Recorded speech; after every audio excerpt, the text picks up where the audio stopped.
जी महाराज की जय। जब मुनि श्री आचार्य श्री विष्णु सागर जी महाराज की जय। समस्त मुनि संघ की जय। पाप पंथ है मोक्ष पंथ बन गए, अभिमान नहीं करो जिसका कोटि वायु है। जो है संसार सुखी ज्ञान नहीं है जो सुखी मुझे गायो पर उपकारी है। मुनि जन नंगे आयो ऐसे मुनि राजा को वंदन हमारो है। ऐसे मुनि राजा को वंदन नाम जपने से जीवन मिलता है। गुरु नाम जपने से नव जीवन मिलता है। तन मन का मुरझाया उपवन खिलता है। अंतर के कोने में एक दीपक जलता है। गुरु नाम जपने से नव जीवन मिलता है। गुरु नाम जपने से नव जीवन मिलता है। तन मन का मुरझाया उपवन खिलता है। तन मन का मुरझाया उपवन खिलता है। अंतर के कोने में एक दीपक जलता है। गुरु नाम जपने से नव जीवन मिलता है। जो श्री शुद्ध सागर जी महाराज की जय।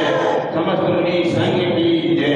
अब मैं गुरुवर के चरणों में समाज की तरफ से निवेदन कराऊंगा। हे गुरुवर हमारा नाम सुनते मुनि श्री शुद्ध सागर जी महाराज।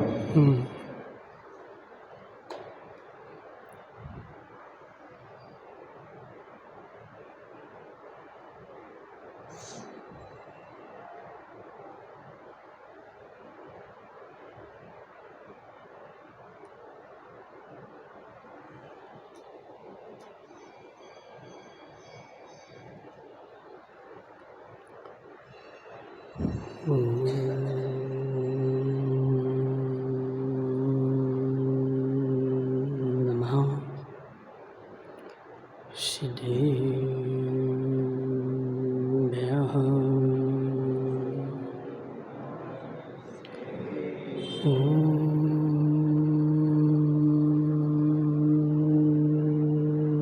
नमः सिद्धेभ्यः।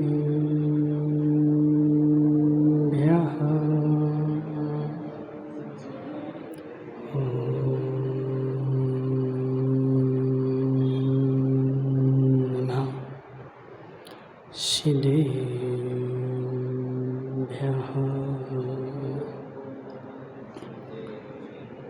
तज्जयति परं ज्योति समं समस्तेन पर्याये दर्पण तलिम सकला प्रतिफलति पदार्थमालिका यत्र। नमो हरिहन्ताणं नमो सिद्धाणं नमो आयदेयाणं नमो अज्ञायाणं नमो लोये सब्बसाहों। पंच परमेष्टि भगवान की, अनंतानंत सिद्ध परमेष्टि भगवान की, 1008 देवादेव पारसनाथ भगवान की, 1008 देवादेव पारसनाथ भगवान की, आचार्य भगवान अमृतचंद्र स्वामी की, आचार्य भगवान विशुद्ध सागर जी महाराज की,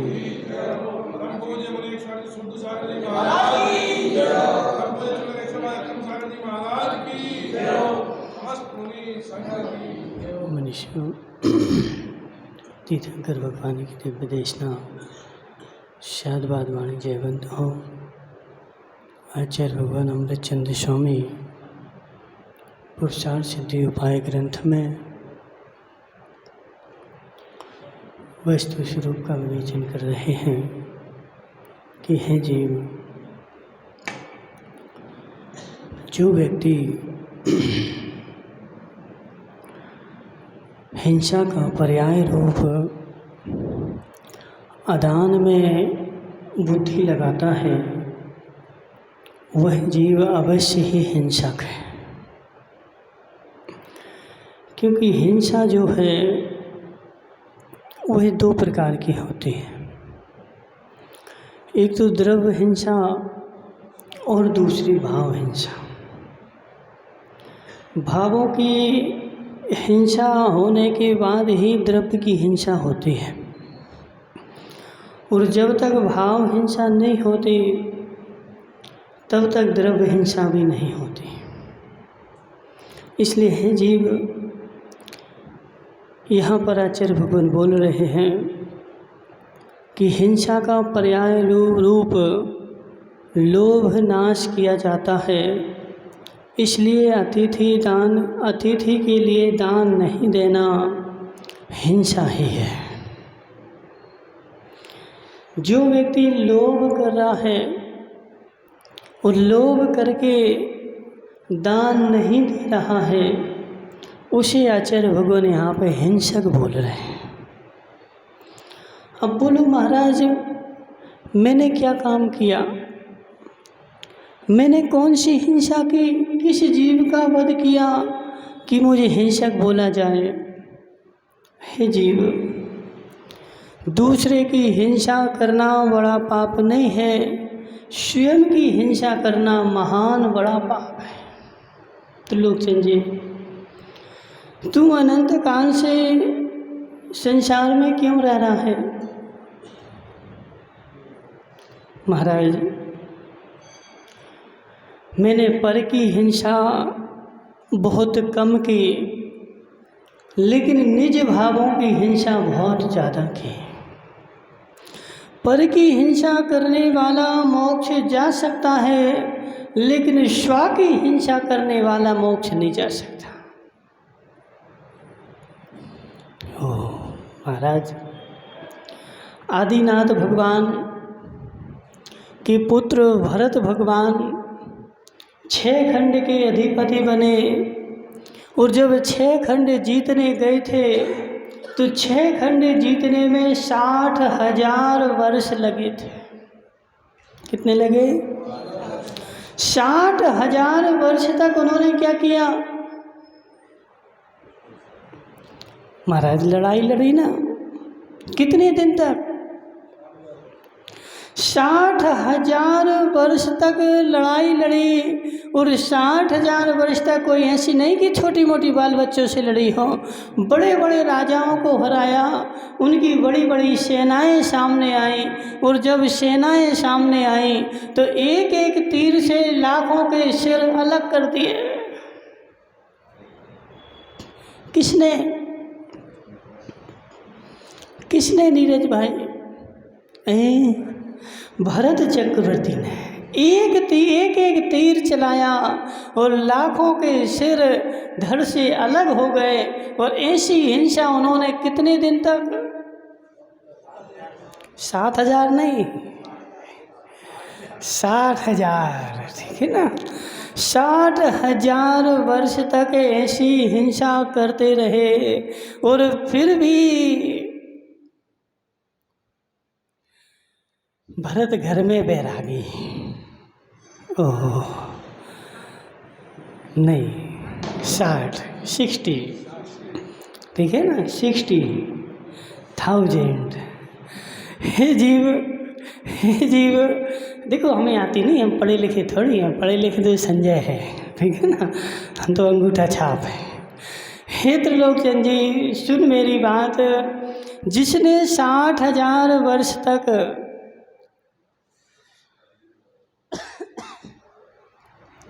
जीवों की हिंसा की हो, और उस जीव ने कपड़े उतारे और एक अंतर मुहूर्त में केवल क्या? महाराज, यह तो हत्यारा है, यह तो पापी है। इसने जीवन भर जीवों की हत्या की, और 1 इंद्री 2 इंद्री नहीं, 5 इंद्री जीवों की हत्या की, और इसको एक अंतर मुहूर्त में केवल ज्ञान।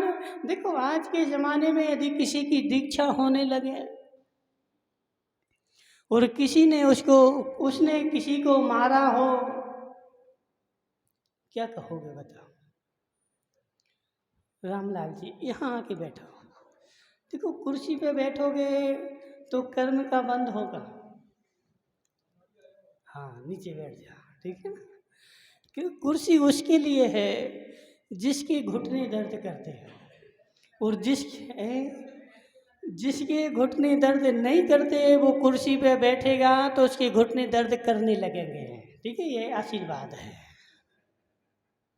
इसलिए हे जीव समझ मेरी बात, आज जमाने में किसी की दीक्षा होने लगे और उसने किसी को मारा हो तो तुरंत पहुंच जा, अरे जे क्या दीक्षा लेगा, ये तो इतना बड़ा हत्यारा है। हे जीव समझ मेरी बात, जीव की बाहरी हत्या 1 मिनट में छूट जाती है, लेकिन भावों के अंदर की हत्या जो है उसमें भव लग जाते हैं। त्रिलोचन जी, इस भाव में तुमने कितने लोगों को मारा? मारा मतलब प्राण जान से मार डाला। कितने लोगों को मारा? एक को भी नहीं मारा। ओहो। और भरत भगवान ने लाखों को मारा और फिर भी उनका मोक्ष हो गया। हे जीव मेरे पास ताकत नहीं है, मेरे पास ताकत नहीं है, पुण्य संगी खड़े तो हो जाओ। देखो अभी समझाते हैं। तुम्हें सूतक थोड़ी लगा, सूतक लगा ना तो यहाँ जाओ ना मैदान में। हे पुनीत संगी, रावण को जानते हो? कौन था रावण?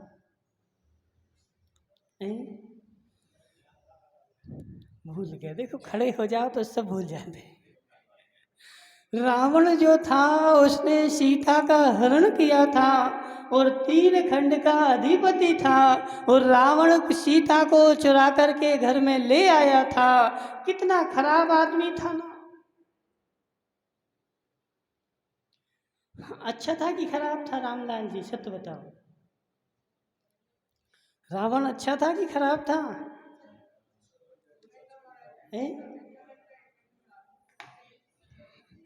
हे जीव, तू रावण को गालियां देते देते तेरा सारा जीवन व्यतीत हो गया। रावण ने ऐसा किया, रावण ने ऐसा किया।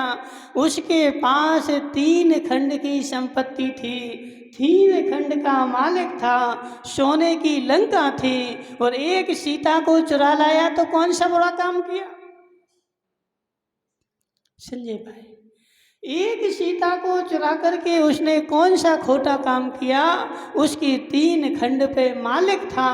हे जीव, 3 खंड के मालिक ने सीता को चुराया, कोई गलत काम नहीं किया। एक सीता को चुरा करके लाया क्योंकि उसके पास शक्ति थी, लेकिन उसकी अच्छाई देख। हमारी दृष्टि देखो, बुरा देखने की दृष्टि हमारी बन चुकी है, और बुरा देखने की दृष्टि बनने के कारण जहाँ भी मैं नंदलाल जी देखता हूँ, अच्छाई के ऊपर मेरी दृष्टि जाती नहीं है। जब भी दृष्टि जाएगी तो दोषों पर जाएगी, और मेरी भावना पड़ेगा नवरत्न तो क्या बोलेगा?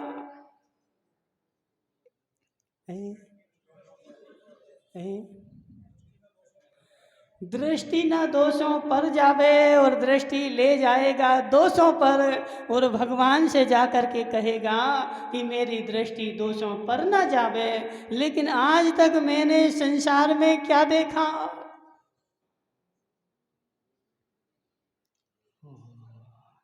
मुकेश भाई संगी, मुकेश संगी सत्य बताना, आज तक तूने संसार में क्या देखा?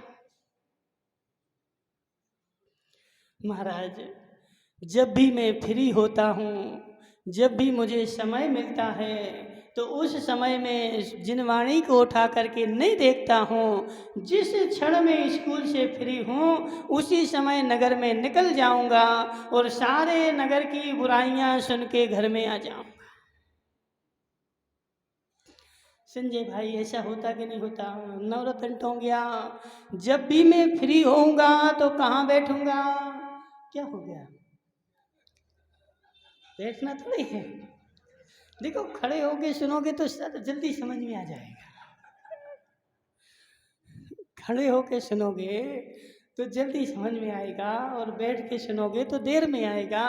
कि हे जीव समझ जरा, जब भी मैं फ्री होता हूँ त्रिलोकचन जी, तब तक मेरी दृष्टि निज आत्मा पर नहीं जाती है, दूसरों के दोष देखने पर जाती है, उस बेचारे रामलाल को सताने पर जाती है। रामलाल जी खूब परेशान करते ना त्रिलोकजीत को।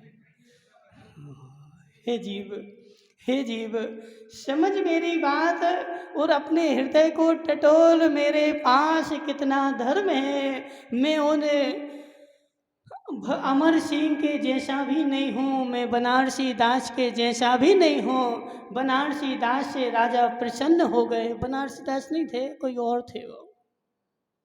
अमर सिंह भी नहीं थे। देखो मैं याददाश्त कमजोर, भूल जाते हैं, ठीक है। अब नाम तुम खोज लेना। एक राजा के यहाँ जैन समाज का व्यक्ति था, और वह दीवानी करता था।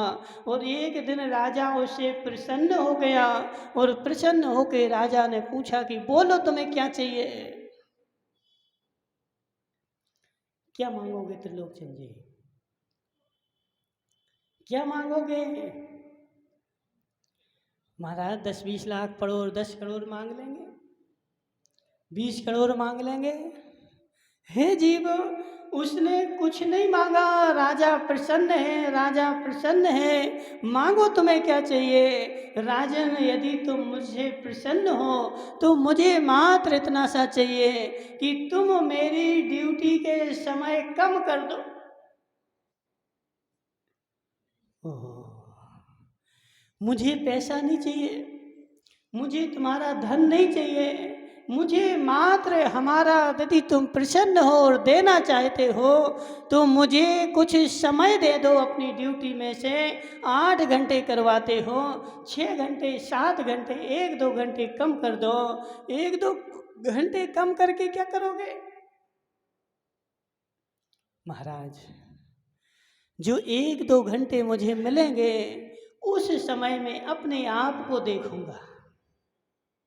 1 घंटे बैठ करके मैं अपने आप के दोष देखूंगा और जिनवाणी को पढ़ूंगा। महावीर भाई पुराना समझ जरा, माँ जिनवाणी में क्या पढ़ा जाता है, क्या पढ़ा जाता है जिनवाणी में। महाराज जिनवाणी में लिखा हुआ है, और वह जो लिखा हुआ है वह मैं फिर ज्ञानचंद जी में मिलाता हूँ कि ऐसे ज्ञानचंद जी है कि नहीं है। ऐसे ही होता कि नहीं होता, सत्य बताना। यदि कोई ज्ञानी बन जाए बेचारा, किसी के पास ज्ञान हो जाए, अब वो सारे संसार के दोष ढूंढेगा। हे जीव बैठ जा, बैठ जा। हे जीव अभी बाद में खड़ा कर देंगे, ठीक है, तुम्हारा नंबर आएगा तब खड़ा कर लेंगे। हे जीव कब तक तू श्वान बना घूमता रहेगा संसार में। जैसा वह श्वान है सारे नगर में घूमता है और सारे नगर की गंदगी को खाता रहता है, ऐसे हे श्वान। नवरत्न भाई, श्वान जो होता है उसको बढ़िया गुलाब जामुन खिलाओगे, कटंगी के, निभाई के नहीं, कहाँ के, कटंगी के गुलाब जामुन भी दोगे तो बेचारा सूंघ करके और वो मल के पास जा कर के खाएगा। ऐसे हे शुकर, श्वान नहीं शुकर, शुगर, हे शुगर छोटी भैंस, है ना। हे सुअर कब तक तू मनुष्य भाव में शुकर का जीवन जिएगा कि संसार में निकल करके और सारे संसार के दोषों को ग्रहण करेगा। शुगर क्या करता ज्ञानचंद जी, शुगर क्या करता, सारे नगर में जितना भी मल पड़ा हुआ हो, जितनी भी गंदगी पड़ी हुई हो, सब चट कर जाता है, खा जाता है। ऐसे हम भी ईश्वर हैं कि जब भी मुझे समय मिलता है और मैं नगर में निकल जाता हूँ और सारे नगर के दुर्गुणों को अपने अंदर में ले करके और वापस आ जाता है। महावीर भाई ऐसे ही है कि नहीं? हे जीव, हे जीव, तू बिना चार पैर का शूकर का जीवन जीना है, मनुष्य भव मिला, लेकिन आज तक तूने मनुष्य भव के काम नहीं करे। सारे संसार के दोषों को ग्रहण किया। जब तू फ्री हो, जब भी तुझे समय मिले, हे जीव, अपने दोषों को ग्रहण कर उस जिनवाणी को पढ़ और जिनवाणी में जो लिखा हुआ है उसमें अपना मिलान कर। जितना जितना मिलान हो जाए वह मेरे गुण हैं और जितना मिलान ना हो वह मेरे दोष हैं। विमल भाई मार साहब, सत्य है कि नहीं? हे जीव, लेकिन हम क्या करेंगे? क्या करेंगे बोलो त्रिलोचन जी, क्या करेंगे?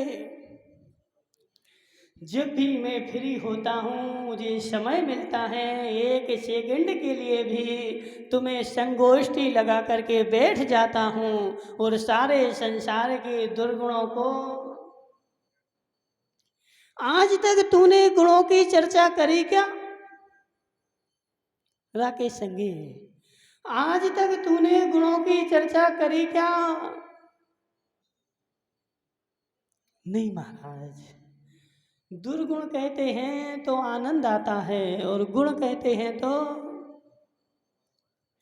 देखो संजय भाई, एक बहुत अच्छा तरीका, यदि तुम्हारे पास कोई बैठा हो और उसको भगाना हो तो डंडा नहीं उठाना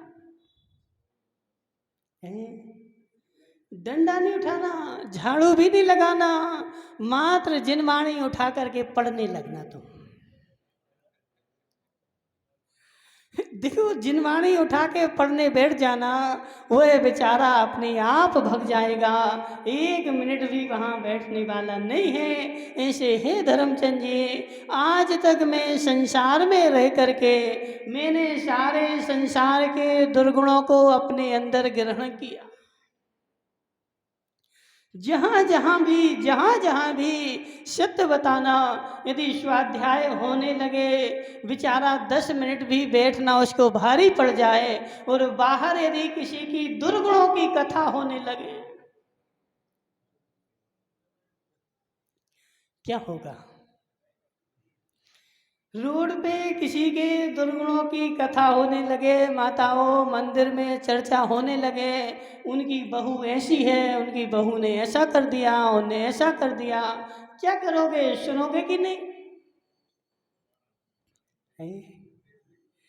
महाराज, यदि सुनाई भी नहीं देता होगा तो कान की मशीन लगा के सुनेंगे, है? लेकिन मैं दूसरे के दुर्गुणों को सुने बिना नहीं रहूँगा।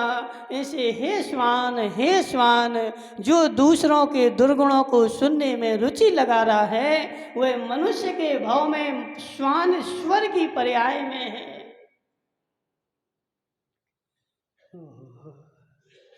हे जीव, है तो मनुष्य, 2 हाथ हैं, 2 पैर हैं, मुंह है, बढ़िया सब कुछ है, लेकिन काम श्वान का नहीं, सुअर का है। सारे नगर की गंदगी को अपने अंदर में ग्रहण कर रहा है, सारे नगर के दुर्गुणों को अपने अंदर में ग्रहण कर रहा है, और सुअर का जीवन बेचारा मनुष्य के भाव में जी रहा है। जितना जीवन तूने सुअर का जिया, उतनी यदि तू, हे त्रिलोचन जी, दूसरों के दुर्गुणों को तूने जितनी रुचि पूर्वक सुना, यदि दूसरों के गुणों को यदि उतनी रुचि पूर्वक सुन ले, तो तेरा इसी भाव से मोक्ष हो जाए, गारंटी मेरी। ज्यादा कुछ नहीं करना, ज्यादा कुछ नहीं करना नौजवान भाई, कितना सा करना बता। आज तक मैंने दूसरों के दुर्गुणों को खूब रुचिपूर्वक सुना, खूब रुचिपूर्वक सुना, लेकिन जब मेरे दुर्गुणों की चर्चा आई तो मुझे आज तक नहीं सुहाई। मात्र इतना सा काम करना है कि दूसरों के गुणों को रुचिपूर्वक सुनने लग और अपने दुर्गुणों को रुचिपूर्वक सुनने लग। ऐसा ही होता संजय भाई। आज तक तू जितने प्रवचनों में गया तुम्हारी खूब प्रशंसा करी गई। तुम्हारी मतलब जो भी सुनने के लिए गया उसकी खूब प्रशंसा करी गई। निवाई तो धर्म नगरी है। निवाई का एक एक आदमी धर्मात्मा है। यहाँ के हृदय में धर्म कूट कूट के भरा है। और जब ऐसा बेचारे को सुनाया गया खूब आनंद आया, खूब आनंद आया मुकेश भाई। लेकिन जब इसके दुर्गुण इसके बताए गए तो बेचारा क्या कर रहा है। जब इसके दुर्गुण इसको बताए गए तो तुरंत उस मछली के जैसा तड़पने लगा कि जैसे मछली को पानी में से निकाल के बाहर डालो और तुरंत तड़पने लगती है। ऐसे हे जीव समझ मेरी बात कि अपने संजय भाई पॉइंट सुनो। जिस दिन मुझे मेरे दुर्गुण सुनने में रुचि आने लगे और दूसरे के गुण सुनने में रुचि आने लगे उस दिन समझना मुझे सम्यक दर्शन हो गया है। जिस दिन दूसरे के दुर्गुणों में मुझे रुचि ना लगे और उसके गुणों में मुझे रुचि लगने लगे और स्वयं के दुर्गुणों में मुझे रुचि लगने लगे उसी दिन समझना मुझे सम्यक दर्शन हो गया है। मैं धर्मात्मा हो गया हूँ। और उस दिन जिस दिन मुझे ऐसी गति हो जाएगी, 1 मिनट का भी समय मुझे मिलेगा तो मैं वह दुर्गुणों को ग्रहण नहीं करूँगा। मात्र क्या करूँगा तो लोग समझिए, बोलो ना। हैं? किसके? स्वयं के कि तुम अपनी देवी के? हैं? हाँ, तो देवी के गुणों को ग्रहण करेगा। हे जीव समझ मेरी बात। इतना सा काम करना, इतना सा काम करना बहुत बड़ा नहीं, कितना सा दूसरे की अच्छाई मुझे पसंद आने लगे, दूसरे के गुणों को मैं सुनने लगूं तो मेरा धर्म प्रारंभ हो जाए। और दूसरों के दुर्गुणों को यदि मैं सुनता हूँ तो मैं नरक निगोद का वासी हूँ। इसलिए हे जीव, रावण में क्या दुर्गुण थे? अशोक भाई सत्य बताओ, खड़े तो हो जाओ, क्या दुर्गुण था? उनको बोलने दो, अशोक को। अच्छा, हे अशोक भाई बुरा तो नहीं लगेगा, सत्य बता दे, सत्य बता दे। हे जीव यह बता कि आज तक तू किसी सीता के ऊपर भावुक नहीं हुआ?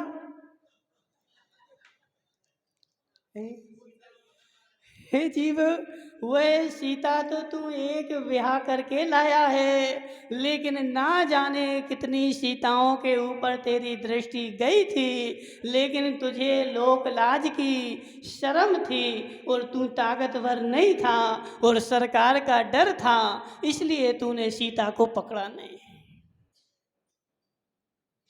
सत्य है कि नहीं अशोक भाई? देखो मायाचारी नहीं करना, मायाचारी नहीं करना, सत्य बताना। सत्य है कि नहीं? अब वो बेचारा बोल सोच रहा है। देखो नवरत्न भाई, जिस दिन से 7 फेरे लगते हैं उस दिन से बेचारा सत्य भी नहीं बोल पाता। अशोक की बात नहीं कर रहे, सबकी चर्चा कर रहे। क्यों? क्योंकि अभी यहाँ सत्य बोल देंगे तो वह देवी घर में जाके चटनी बांट देगी। हे जीव, हे जीव, उस रावण ने, बैठ जाओ अशोक भाई, ठीक है, बुरा तो नहीं लगा। उस रावण ने एक सीता को पकड़ा और एक सीता पर उसकी दृष्टि गई और उसकी शक्ति थी, लेकिन अपने जीवन में झांक करके देख, उस रावण को मैं एक सीता को पकड़ने के कारण दोष दे रहा हूँ, लेकिन मैंने अपने जीवन में कितनी सीताओं को पकड़ा। तन से नहीं, मन से। पुनीत भाई, कितनी सीताएं पकड़ी तुमने? एक भी नहीं पकड़ी है। इतने सीधे साधे तो नहीं लग रहे। हे जीव, मेरा मन जिस भी सीता को मैंने देखा उसकी ओर आकृष्ट हो गया, लेकिन मेरे पास शक्ति नहीं थी, इसलिए मैंने उसको पकड़ा नहीं। यदि शक्ति होती,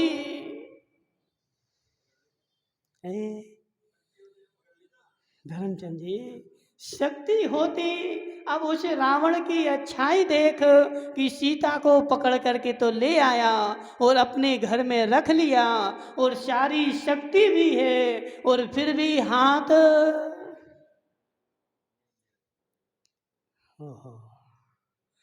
फिर भी उसने जीवन में कभी हाथ नहीं लगाया, क्योंकि उसका एक नियम था, छोटा सा, बहुत बड़ा नहीं। कौन सा? जो मुझे नहीं चाहेगी उसके ऊपर मैं दृष्टि जबरदस्ती नहीं करूंगा, बस। फिर ज्ञानचंद जी, तुम्हारा नियम है कि ऐसा? नवरत्न भाई, तुम तो नियम ले लो आज। नहीं है, फिर से ले लो, खड़े हो जाओ।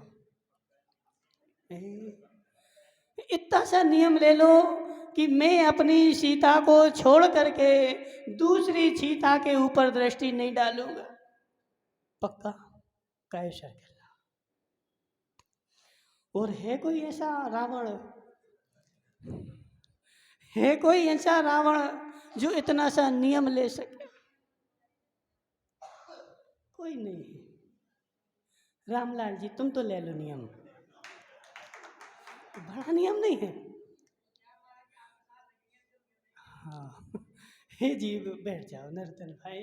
हे जीव, जो नियम रावण का है वह नियम भी मेरा नहीं है, और मैं प्रति क्षण सीताओं को भावों से पकड़ रहा हूँ। द्रव्य से पकड़ने की मेरी शक्ति नहीं है, और कदाचित मेरे पास कोई सीता घर में आ जाए और वहाँ पर मेरी शक्ति हो, फिर छोड़ोगे क्या?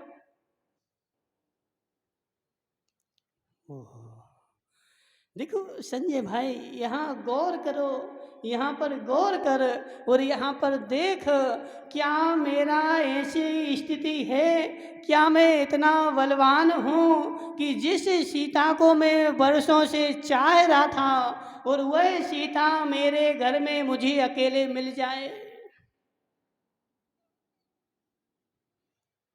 छोड़ देगा? पुनी सिंह छोड़ देगा? छोड़ देगा? ओहो, बेचारा बोल रहा है, बोल रहा है। बोलना बहुत आसान है, लेकिन करना बहुत मुश्किल है। अब सोच जरा, रावण की सोने की लंका और 6 खंड का अधिपति, और बीच समुद्र में लंका, जहाँ से कोई आ नहीं सकता और जा नहीं सकता, और जिस सीता के लिए बेचारा विह्वल हो गया, और वह सीता उसके घर में है। लेकिन मेरा नियम है, इसको बोलते हैं नियम। ज्ञानचंद जी, इसको बोलते हैं नियम। ऐसा नहीं कि महाराज आए, अंधेरे में भोजन बनाया, उजेले में रख दिया, करवा दिया, बोले महाराज मन शुद्धि वचन शुद्धि। अब महाराज को क्या पता? नहीं नहीं। हे जीव, हे जीव, किसको खड़ा करें? कौन होशियार है? पुनी संगीत, खड़े तो हो जाओ, खड़े हो जाओ। देखो क्या डर लगता है? देखो तुम्हें घर मोबाइल है तुम्हारे पास, निकालो। अब यहाँ आ जाओ। अब इन सब की एक बहुत अच्छी फ़ोटो खींचो और उस फोटो को पेपर में छापना, ठीक है? अच्छी बढ़िया फ़ोटो खींचो, ठीक है? हाँ, दिखाओ। हे जी, उस अशोक की ओर खींच लेना, वो बेचारा बोलेगा महाराज हमारी तो खींची नहीं। हे जीव, हे जीव, जैसे मेरे सामने कैमरा आता है और मैं सावधान होकर के बैठ जाता हूँ, क्योंकि मेरा यह कैमरा मेरी फ़ोटो खींच लेगा और मेरी फ़ोटो पेपर में आ जाएगी, इसलिए मैं इस कैमरे से डरता हूँ। ऐसे हे जीव, वह केवली का कैमरा तेरी क्षण क्षण की फ़ोटो खींच रहा है। कौन सी फोटो? कौन सी फोटो? क्या धर्मचंद जी, कौन सी फोटो? जो जो जो पाप तूने महान छिप छिप कर करके किए, जिन पाप का किसी भी संसार को पता नहीं है, तू पाताल में छिप जा और वहाँ भी पाप करना, तब भी वह फोटो केवली के कैमरे में। इस पेपर में संजय भाई फोटो तुम्हारी आ जाए, और पेपर की फोटो में सरकार दंड नहीं दे पाए, लेकिन जितनी फोटो महावीर भाई, जितनी फोटो केवली के कैमरे में तुम्हारी अशुभ आई हैं, उन सारी फोटो को दंड मिलेगा। एक एक भी क्रिया तुम्हारी सुधरने वाली नहीं है। इसलिए हे जीव, समझ मेरी बात, जैसे तू संसार से छुपता है, मेरा कोई अशुभ कर्म संसार में पता ना चल जाए, पता चल जाएगा तो सारा संसार मुझे धिक्कारेगा। ऐसे तू संसार से डर रहा है, ऐसे केवली के कैमरे से डर। ये धर्मचंद जी शास्त्री, देखो धर्मचंद जी, तुम किसी को अच्छा भले बोल दो, लेकिन केवली का तो जो कैमरा लगा है और उसमें जो फोटो आ गई, अब वह लोक में कितना अच्छा कहलाता हो, लेकिन उसको फल तो उसी फोटो का मिलेगा। ऐसे हे जीव, तू डर रहा है, डर रहा है क्यों? क्योंकि नियम भी ले लिया, लेकिन वह नियम भी मैं कैसे निभाऊंगा? पुनीत संगी महाराज, गुटखा का नियम तो ले लिया, लेकिन सब लोग देखेंगे तो नहीं खाऊंगा, और कोई नहीं देख रहा होगा तो संडासे में जाके खाके। हे जीव, हे जीव, तूने नियम लिया और तू त्रिलोक चंजी से डर रहा है कि त्रिलोक मुझे देख ना ले, लेकिन त्रिलोक देख भी लेंगे तब भी तुझे मार नहीं पाएंगे, दंड नहीं दे पाएंगे। लेकिन केवली भगवान ने तुझे देख लिया है कि तूने नियम लेकर के घोर मायाचारी की, अब तुझे नरक गति का ही बंद होगा।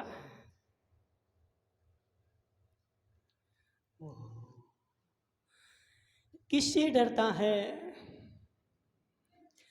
धर्मचंद जी शास्त्री, किससे डरता है? महाराज, यह सामने वाला मुझे देख ना ले, और उसको दिखाने के लिए मैं घोर मायाचारी करता हूँ और घोर पाप करता हूँ, और उसको छुपा करके, लेकिन उसकी नज़रों में मैं अच्छा बन जाता हूँ।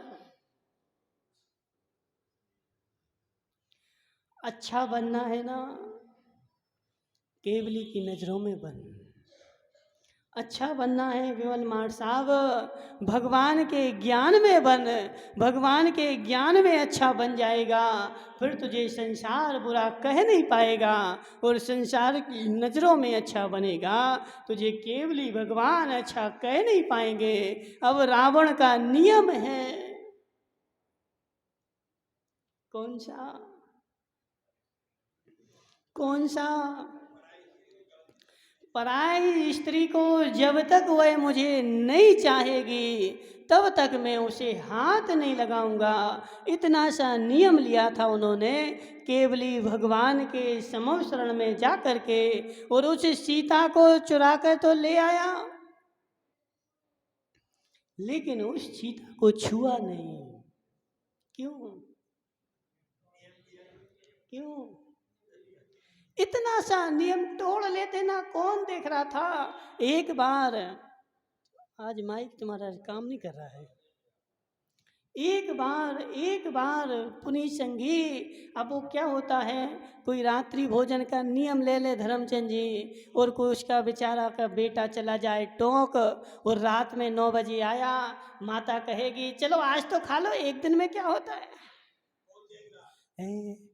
कौन देख रहा बेटा, चलो अंदर किचन में ताला लगा के हम तुम्हें भोजन दे देंगे और खा के तुम आ जाना, कौन देख रहा है। एक दिन की तो बात है, कल से तू नहीं खाना, और एक दिन की जो बात थी और तू परीक्षा में फेल हो गया। क्या नाम इसका, राकेश संगी। राकेश संगी समझ मेरी बात, तूने साल भर खूब पढ़ाई करी, और साल भर पढ़ने के बाद मात्र जब परीक्षा में बैठा था तो 1 घंटे तू भूल गया। संजय भाई रोज तो नियम निभाते हैं, 1 घंटे नहीं निभाया तो क्या होता है 1 घंटे में। पुनीत संगी सत्य है कि नहीं।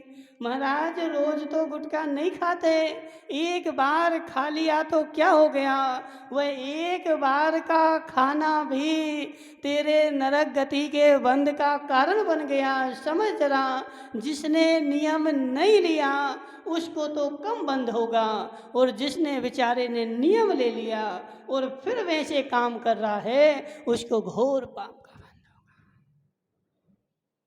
महावीर भाई देखो हमारी बात समझो, जो व्यक्ति टीचर नहीं है वह व्यक्ति यदि जनगण मन कहीं पढ़ाया जाए और वह सावधान नहीं हो तो फिर भी सरकार छोड़ देगी, आम आदमी है। लेकिन जिस जो है,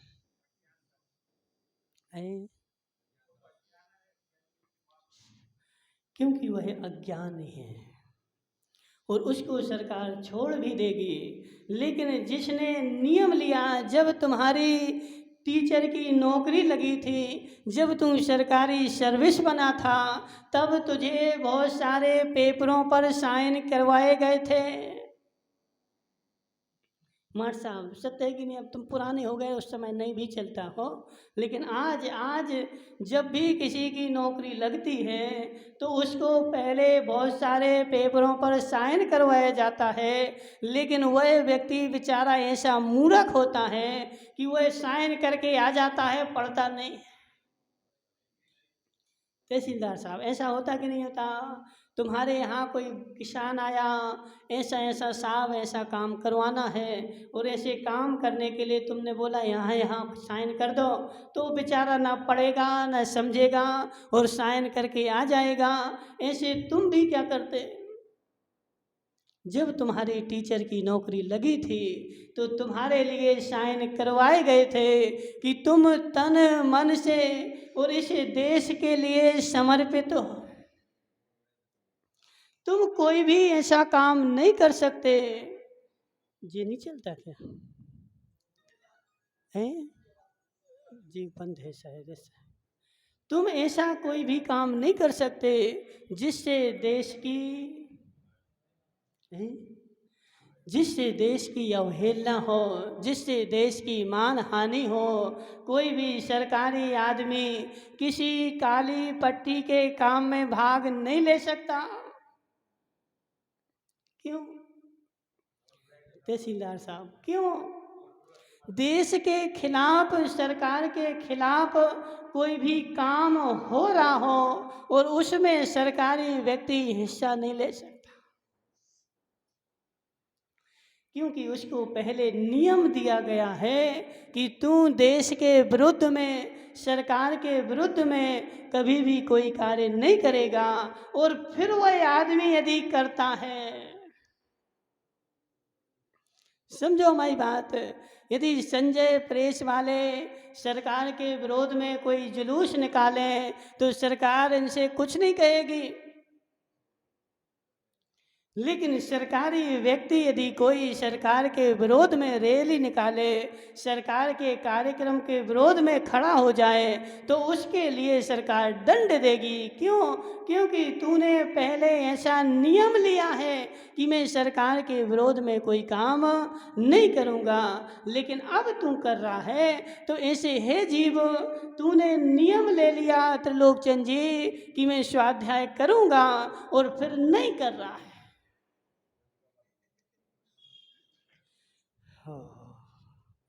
घोर घोर घोर पाप का बंध, घोर पाप का बंध। क्यों?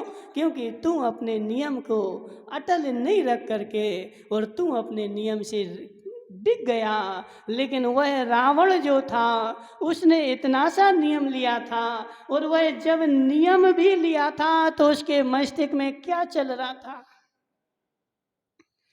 पढ़ा किसी ने पद्म पुराण? किसी ने नहीं पढ़ा।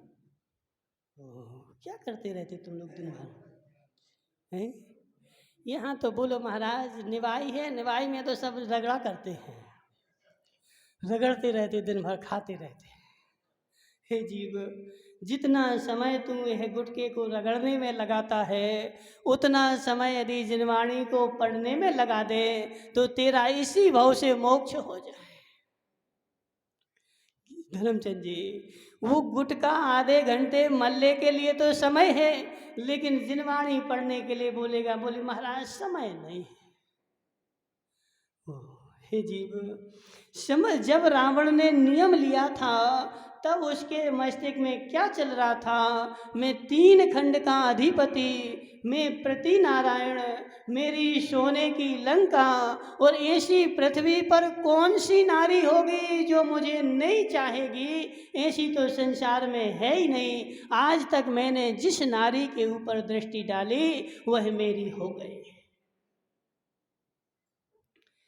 ऐसा सोच करके उसने नियम लिया था। लेकिन देखो, नियम हंसी हंसी में तो लिए जा सकते हैं, लेकिन नियम लेकर के हंसी नहीं की जा सकती। रामलाल जी, समझ में आ रहा कि नहीं?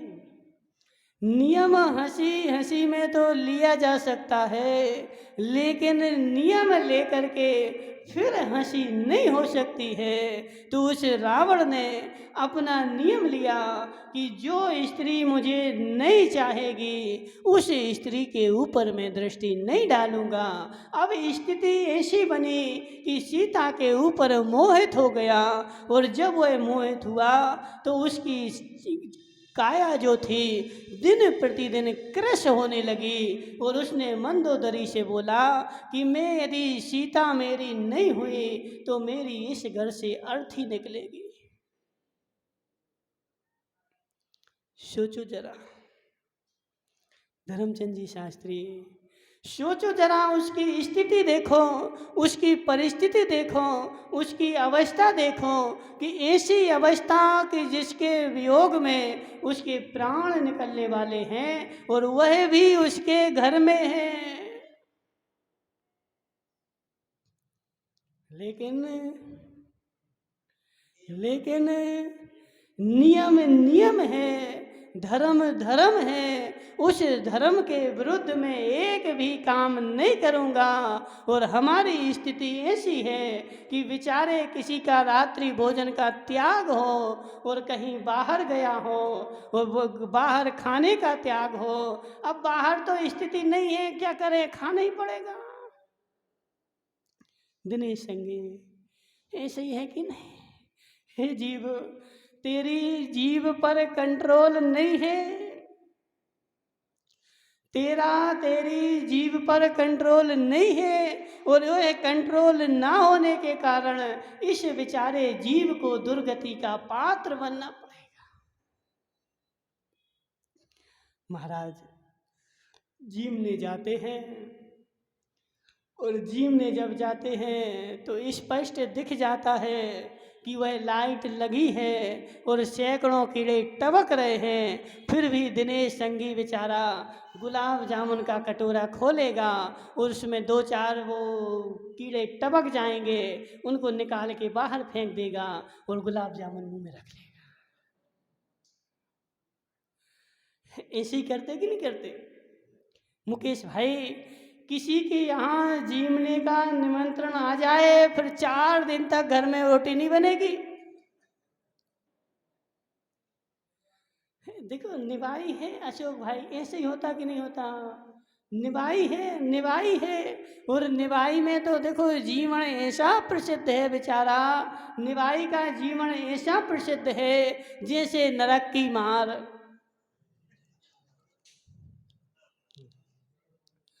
महावीर भाई, जैसे नरक की मार प्रसिद्ध है, ऐसे निभाई का जीवन प्रसिद्ध है। कुछ भी हो जाए, कुछ भी हो जाए, एक बार नरक में चला गया, अब वह मार खाने से बचने वाला।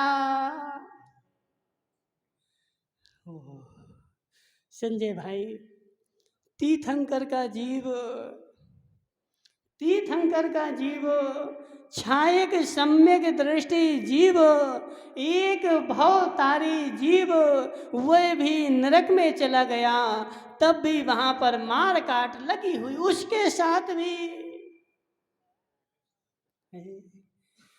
छायक सम्यक दृष्टि जीव, वह भी दूसरे को मार रहा है, दूसरे को काट रहा है, और वह दूसरे से कट रहा है, मारा जा रहा है। 1 मिनट के लिए भी उसको साता नहीं, बचने वाला नहीं। ऐसे है महाराज, हम निभाई वाले हैं, कुछ भी हो जाए, कुछ भी हो जाए, चाहे कीड़े गिर जाएं, चाहे इल्लियाँ गिर जाएं, चाहे मछलियाँ गिर जाएं, कुछ भी गिर जाए, लेकिन जीवन तो महाराज, संसार में कहीं आनंद है। त्रिलोकचंद जी बोलो ना आगे। संसार में कहीं आनंद है, कहाँ? नहीं बोलोगे महाराज? संसार में कहीं आनंद है तो वह मात्र जीवने में है, जीवने के अलावा संसार में कहीं कोई भी आनंद नहीं है। हे जीव, यदि जीवने का आनंद ले रहा है, और वह जीवने का आनंद मात्र जीवते समय नहीं। संजय भाई समझो हमारी बात, क्या हो गया तुम्हें? पूछो इस दिनेश संगी से, पूछो इस दिनेश संगी से, दिनेश भाई कहीं जीवना हो ना हो, आज नहीं, कब है जीवना? कल परसों है। आज से मुंह में से लार टपकने लगेगी, वो गुलाब जामुन दिखने लगेंगे, वो जलेबियां दिखने लगेंगी, वो लार टपकने लगेगी। कब परसों का दिन आ जाए और मैं जीवने चला जाऊं, अब उस जीवन में बड़े कीड़े डले हों। देखो यहाँ पे चर्चा क्या चल रही है कि जो लोभी जीव है ना, देखो एक तो कंजूस होता है और एक मक्खी चूस होता है। देखे तुमने कभी रामलाल जी? एक कंजूस होता है, एक मक्खी चूस होता है। कंजूस क्या करता है? अपना धन खर्च नहीं करता है। और मक्खी चूस क्या होता है? दूसरे का धन भी चूस लेता है। मक्खी चूस कहाँ से शब्द आया? एक बेचारा सेठ कंजूस था, और वो बेचारा चाय पी रहा था, और उसकी चाय में बड़ी सी मक्खी आके गिर गई। अब वो क्या बोलता है? बोले, मक्खी तेरी हिम्मत कैसे हुई मेरी चाय पीने की? तू मेरी चाय में गिर के मेरी चाय पी रही, मैं तेरी चाय पी लूंगा। उसने बेचारे ने मक्खी निकाली और मुंह में रख के अच्छी चूस ली उसको। उसने जितनी चाय पी थी, उसने उसकी भी पूरी चाय पी करके चूस करके और फेंक दी। चाय फेंकी नहीं है, चाय भी फेंकी नहीं, वो कप की चाय तो पी बेचारे ने, और वह जो मक्खी में चाय भर गई थी ना, वो तो उसमें गिरी तो मर गई, और मरने से वह चाय उसके शरीर में भर गई। उसने बेचारे ने पूरी चूस ली, उसका खून मून जो था सब चूस लिया। बोले मेरी चाय व्यर्थ में चली जाए, ऐसा संसार में कभी।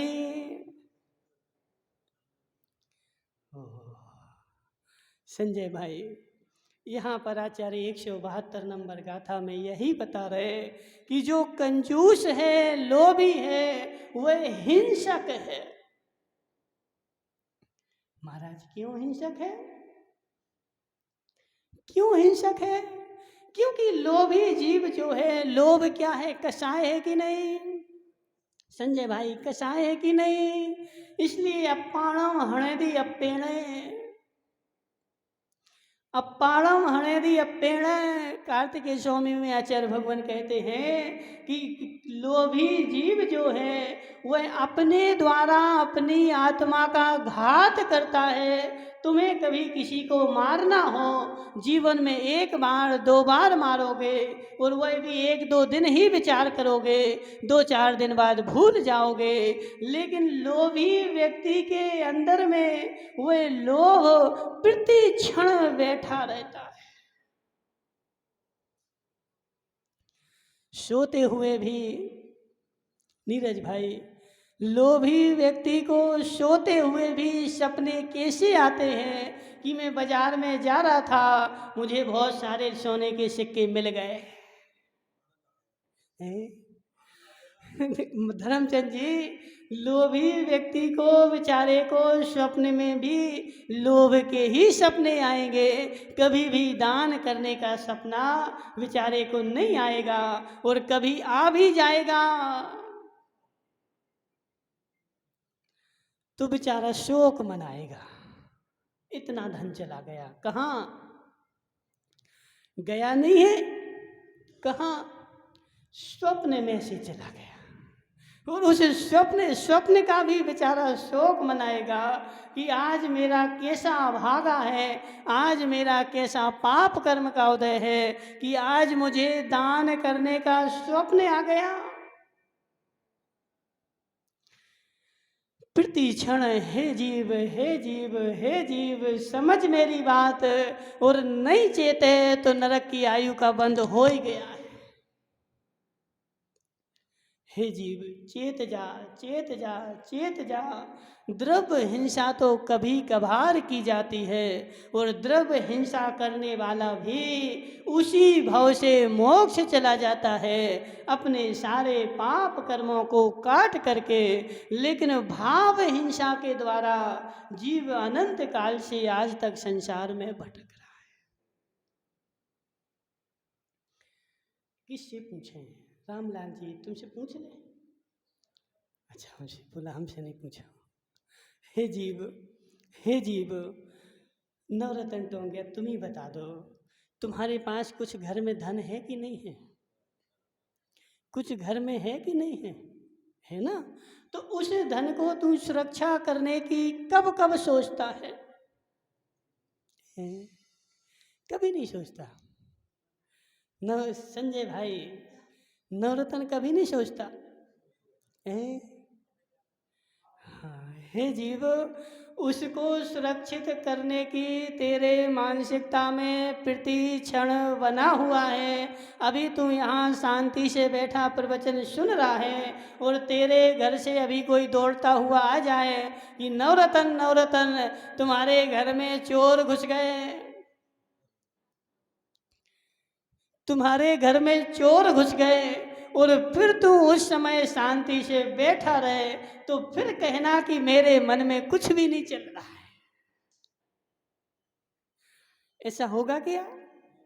हे जीव, जो मेरे पास धन रखा है, वह लोभी व्यक्ति बेचारा ना तो दान कर रहा है और ना खा रहा है, उसी की चिंता में प्रति क्षण सूख रहा है, और अपनी आत्मा में उसी की टेंशन बनाए हुए है। कब? प्रति क्षण जगते हुए भी, सोते हुए भी, चलते हुए भी कहीं बाहर भी चला जाए तब भी उसको टेंशन वही रहती है कि मेरा धन कोई। इसलिए यहाँ पर आचार्य भगवान ने बोला कि जो लोभी है ना, लोभी, वह लोभी व्यक्ति बेचारा हिंसक है। हिंसक किसका हिंसक? महावीर भाई, किसका हिंसक? किसको मारा उसने? भाव से मारा। किसको मारा उसने? संसार में कोई सबसे बड़ी हिंसा है तो निज की हिंसा है। पर की हिंसा तो संसार का प्रत्येक व्यक्ति छोड़ देता है, लेकिन निज की हिंसा छोड़ने की बात मात्र महावीर की देशना में ही मिलती है। गाय की रक्षा करो, पक्षियों की रक्षा करो, जीवों की रक्षा करो, यह तुझे प्रत्येक दर्शन में मिल जाएगा, लेकिन निज आत्मा की रक्षा करो। किससे? किससे संजय भाई? किससे? 4 कसायों से। और 4 कसायों में भी सबसे बड़ी वही कोई कसाय है, सबसे तीव्र कसाय है, सबसे ढीठ कसाय है, तो वह लोभ कसाय है जो सबसे आखिरी में जाती है। अभी देखो, तुम लोग जब गोमठ सार कर्मकांड पढ़ोगे, अवधिसार पढ़ोगे, जब तुम्हारी आंखें खुलेंगी कि जो मैं कर्म बांधता हूँ और उसमें कसाय में जो विभाजन होता है उसमें सबसे ज़्यादा द्रव्य लोभ कसाय को दिया जाता है। क्यों? क्योंकि लोभ का उपयोग सबसे ज़्यादा है। क्रोध तो तुम कभी कभार करोगे, मान तुम्हें कभी कभार जब सभा लगी हो तब आएगा, मायाचारी तुम तब करोगे जब तुम्हें कोई अवसर मिल जाए, लेकिन लोभ जो है वह प्रति क्षण चलता है, प्रति क्षण रहता है। यहाँ बैठे भी लोभ है, घर में बैठे भी लोभ है, सोते हुए भी लोभ है, कहीं भी रहे, लेकिन लोभ का उदय तेरा प्रति क्षण चलता रहेगा। अंतर कितना है कि किसी को तीव्र रहता है, किसी को मंद रहता है, लेकिन हम अभाव तो नहीं कर सकते। अभाव कहाँ होगा? 10वें गुण स्थान में, लेकिन कम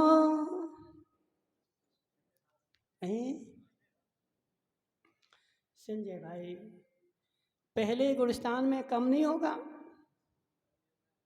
पहले गुणस्थान में कम नहीं होगा। देखो, अभी तुम्हें बहुत आगम पढ़ने की आवश्यकता है। नीरज भाई, पहले गुणस्थान में लोभ कम नहीं होगा। तुम ही डरते डरते बोल रहे, दम से नहीं बोल रहे। दम से बोलो, दम से बोलो। देखो, डरने की क्या आवश्यकता। पहले गुणस्थान में भी लोभ कम होगा, और इतना इतना इतना इतना कम होगा कि मुनिराज से भी ज्यादा कम हो जाएगा। हे जीव, पढ़ इन गूढ़ सिद्धांतों को, गूढ़ सिद्धांतों को। यदि पहले गुणस्थान में लोभ कम नहीं हो तो डायरेक्ट नियम बन जाएगा कि सारे मिथ्या दृष्टि नरक में ही जाएंगे। जबकि मिथ्या दृष्टि जो है वह चारों गति में जाता है। देव भी होता है, मनुष्य भी होता है, त्रियंच भी होता है, और नरक में ही जाता है। और नरक में जाने के लिए सबसे पहली शर्त है उसकी लोभ कसाय तीव्र होनी चाहिए। यदि लोभ कसाय की तीव्रता नहीं है तो किसी में ताकत नहीं कि उसको नरक ले जा सके। पहले गुणस्थान में भी संजय भाई लोभ कम हो जाता है, उस लोभ के प्रति मूर्छा कम हो जाती है, और कम होगी तो अपनी आत्मा का हनन वह कम कर देगा। लेकिन बहुत कठिन है धर्मचंद जी शास्त्री, बहुत कठिन है। एक हमने 95 साल का डोकरा देखा। कितने साल का? 95 साल का बेचारा डोकरा देखा, वह कभी जीवन में धर्म सभा में जाके नहीं बैठा, कहीं बोलियां लग रही हों तो वो तो जाएगा ही नहीं। जबकि नगर सेठ ऐसा नहीं उसके पास कुछ नहीं हो, और कपड़े भी पहनेगा तो कितने, एक धोती लाएगा उसके 2 टुकड़े करेगा, एक धोती लाएगा कौन सी बिल्कुल सस्ती वाली, और उसके 2 टुकड़े करेगा।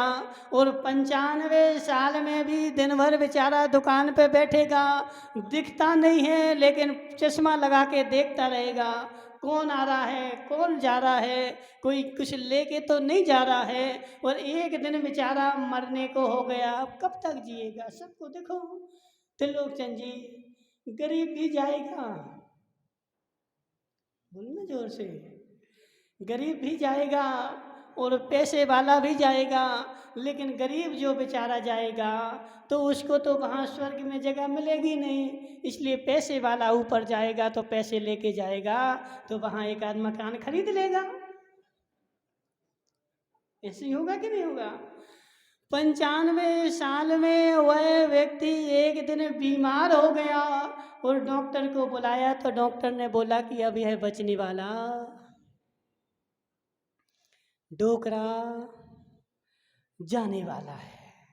उसके 7 बेटे थे, सबकी दुकानें थी, बड़ी बड़ी दुकानें थी, आधा नगर उसका था, ऐसा नहीं उसके पास कुछ नहीं हो, आधे नगर के मकान उसके थे। और फिर भी वो जाने लगा, डॉक्टर ने बोल दिया, सारे पुत्रों को खबर कराई गई कि अब पिताजी बचने वाले नहीं हैं। सारे पुत्र बेचारे दुकानें बंद कर करके डोकरा के पास आ गए और डोकरा की आंखें खुली, उसने एक एक करके सबको बुलाया, बोले विनोद कहाँ है, प्रमोद कहाँ है, संतोष कहाँ है, सब वहीं खड़े थे। बोले पिताजी हम यहीं खड़े हैं। तो बोले नालायको, यहाँ खड़े तो दुकान में कौन बैठा।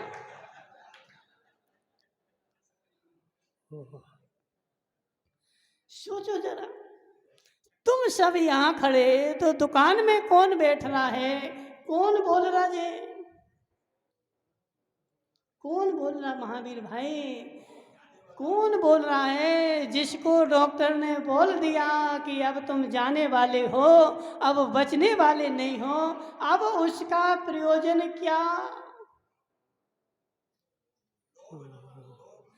हे जीव, हे जीव, इसलिए हे धर्मचंद शास्त्री बुरा नहीं मानना, जब तक तुम्हारी सांसें चल रही तब तक अपने निज जीव तत्व को पहचान लो और लोभ को पहचान लो, और उस जीव तत्व को इस लोभ से विलग कर दो तो तुम्हारी सदगति हो जाएगी। और अंत समय भी वह लोभ लोभ चलता रहा तो वह पैसा काम में तो नहीं आएगा, लेकिन दुर्गति कराने के काम में जरूर आएगा।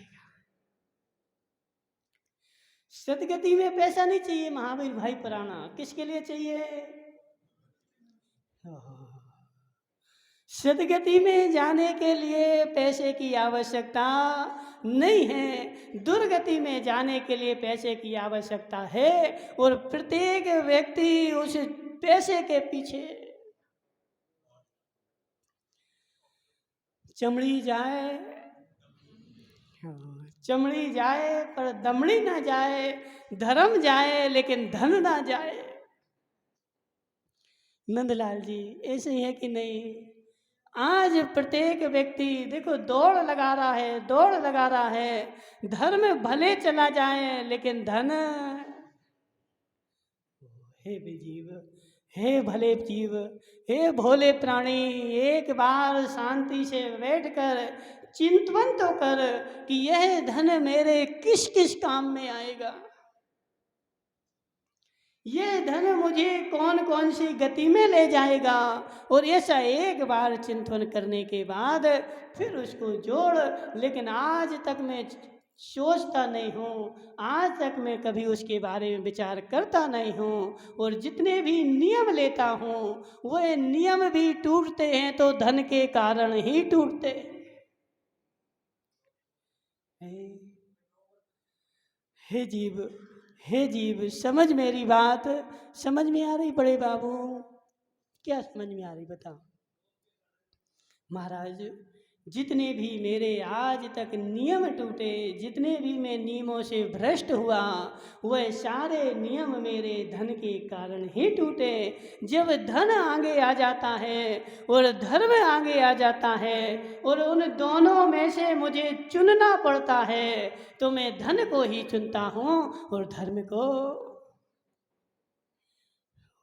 हे जीव, हे जीव, अब संजय भाई, ऐसे व्यक्ति को मैं धर्मात्मा का प्रमाण पत्र कैसे दे दूं? और धर्मात्मा का प्रमाण पत्र चाहिए हो तो फिर अशोक भाई तुम्हें कोई दूसरे महाराज ढूंढने पड़ेंगे, हम तो नहीं दे पाएंगे। धर्मचंद जी, हम तो नहीं दे पाएंगे। क्यों? क्योंकि तेरे पास जो वस्तु है ही नहीं, उसका मैं तुझे प्रमाण पत्र कैसे दे दूं? जब तेरे सामने धर्म खड़ा हो और एक तरफी धन खड़ा हो और फिर तू धन को छोड़ करके और धर्म को चुने, तब तो तू धर्मात्मा कहला सकता है। धर्मचंद जी, अब ऐसे लोगों को सोचो जरा, समझो जरा। अब वो व्यक्ति क्या बोलता है, बोले महाराज पहले तो हम रोज अभिषेक करते थे, लेकिन आजकल ऐसी परिस्थिति हो गई कि अब नहीं कर पाते। वो परिस्थिति हुई क्यों राजेश भाई जोड़ी? वो परिस्थिति हुई क्यों महाराज? धन के पीछे यह परिस्थिति भी आई। थोड़ा सा धन आना प्रारंभ हो गया, दुकान चलना प्रारंभ हो गई और ग्राहक 6 बजे से आके बैठ जाता है, तो मैं 6 बजे से दुकान खोल के बैठ जाता हूँ। अब तू उस ग्राहक से कहे कि नहीं 10 बजे के पहले दुकान नहीं खुलेगी। संजय भाई, सत्य है कि नहीं? अब उस ग्राहक से तू बोल कि मेरा 10 बजे का टाइम है, अब 9 बजे 1 करोड़ का भी ग्राहक आ जाए, दुकान नहीं खुलेगी, मेरा धर्म का समय है। धर्मचंद जी, समझाओ अपने धर्म नगरी वालों को, धर्म नगरी वालों को समझाओ कि हे जीव, हे जीव, जब तेरे मन में ऐसी दृढ़ता आ जाए कि धर्म मेरा प्रमुख है, धन मेरा द्वितीय स्थान पर है, जब मेरा मन ऐसा बोलने लगे, तब अपने आप को धर्मात्मा कहना और नगरी को धर्म नगरी कहना। लेकिन आज तक मुझे धर्म और धन में से 2 में से चुनना पड़ता है। मैं धर्म को आज तक छोड़ते आया हूँ। और फिर भी देखो, एक वो कहावत बुंदेलखंड में बोलते हैं कि 100 में से 99 बेईमान, फिर भी मेरा भारत महान है। 100 में से 99 बेईमान, फिर भी मेरा भारत महान है। 100 में से 99 भ्रष्ट, फिर भी मेरा निभाई धर्म नगरी। देखो, हम तो खुल के बोलेंगे, हमें डर नहीं लगता। नवरतन भाई, हमें किसी का डर नहीं लगता। करोगे क्या तुम हमारा? धर्मचंद जी, डर तो आज तक किसी का लगा ही नहीं, चाहे संगी हो चाहे हम भंगी हो, कोई भी हो, डर तो आज तक किसी का लगा ही नहीं। जो बोलते हैं डंके की चोट पर बोलेंगे। महावीर भाई, जो बोलेंगे दम से बोलेंगे, अच्छा लगे चाहे बुरा लगे। हे जीव, त्रिलोकचंद जी देखो आंखें दिखा रहे हैं। हे त्रिलोकचंद जी, क्यों आंखें दिखा रहे हैं? समझ जरा, स्वीकार कर, स्वीकार कर। स्वीकार करेगा तो आंखें नहीं दिखाएगा, और स्वीकार नहीं करेगा तो आंखें दिखाएगा। जिस दिन तू धर्म और धन में से धर्म को चुनना प्रारंभ कर देगा, उस दिन तू धर्मात्मा बन जाएगा। और जिस दिन तू धर्म को छोड़ के जा, तक मैंने धन को इकट्ठा किया, इसलिए मैं धर्मात्मा नहीं हूँ। यदि धर्मात्मा बनना है तो दोनों मेरे सामने खड़े हैं, धर्म भी सामने है और धन भी सामने है। अब चुन के बता।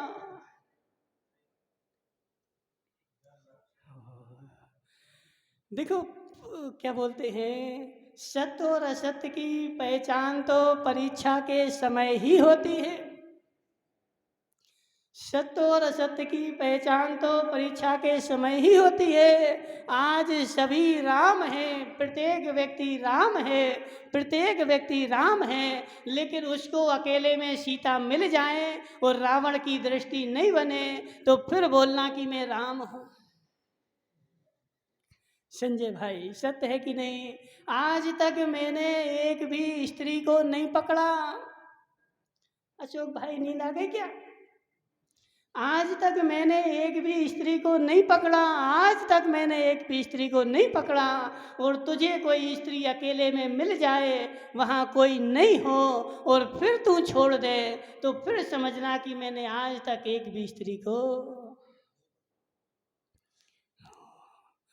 परीक्षा में सफल हो जाए विजय भाई जो, उसी को मार्कशीट दी जाती है पास की। और जब तक फेल है, इसलिए हे त्रिलोकचंद जी, आंखें दिखाना बंद करो और अपने आप में धर्म को स्वीकार करना प्रारंभ करो।